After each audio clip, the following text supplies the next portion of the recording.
তিনি বলছেন পূর্ব বাংলার মুসলমানদেরকেও আমি জানি এবং উর্দুভাষী মুসলমানদেরকেও আমি জানি, তাদের মন মগজ হচ্ছে আকাশ এবং পাতাল, তারা এক জায়গায় থাকতে পারবে না। তিনি বলেছিলেন 25 বছরের মধ্যে সেই পাকিস্তান ভেঙে দুটুকরো হয়ে যাবে। আমরা দেখেছি 26 বছর 6 মাসের সময়, 7 মাসের সময় সেই পাকিস্তান ভেঙে দুটুকরো হয়ে গেছে। এইভাবে পাকিস্তান সম্পর্কে তিনি অনেক কিছু বলেছিলেন, যেগুলো বলবার এখন সময় নেই। মোট 13টি প্রসঙ্গ বলেছিলেন এবং অক্ষরে অক্ষরে দেখা যায় সেগুলো পাকিস্তানের উপর সেগুলো ফলো ঠিক তিনি যেভাবে বলেছেন সেইভাবে ঘটেছে। তো এই যে আজাদ, ওনাকে নিয়ে অনেক রহস্য। আমি আগেই বলেছি নিঃসঙ্গ নায়ক। তিনি মুসলমানের হয়ে কথা বললে আজকে মুসলমান তাকে হিরো বানিয়ে তাকে নিয়ে চর্চা করত।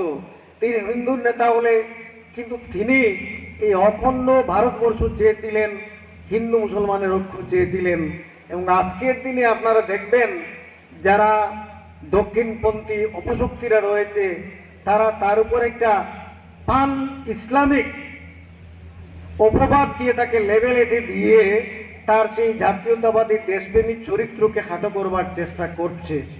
পান ইসলামিক তিনি হতেই পারেন, অনেক কারণে হয়েছেন, হতেই পারতেন। আমি বলছি তিনি he was a man of practical wisdom.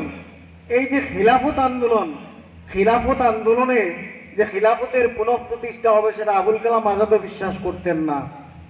কিন্তু কেন তিনি সেই পথ ধরেছিলেন সেটা গান্ধী বুঝতে পেরেছিলেন এবং মৌলানা আজাদ বুঝতে পেরেছিলেন। That was the sentiment of the Muslim community.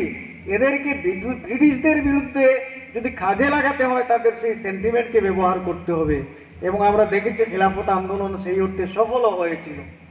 Madam বলেছেন যে মৌলানা আজাদ, গান্ধীজি ভারতবর্ষের জাতীয় আন্দোলনে নেতৃত্ব নেওয়ার আগে বয়সের দিক দিয়ে দুইজন প্রায় সমান, কিন্তু তার আগে মৌলানা আবুল কালাম আজাদের স্বাধীনতা আন্দোলনের একটা অধ্যায় সেখানে অতিবাহিত হয়েছে।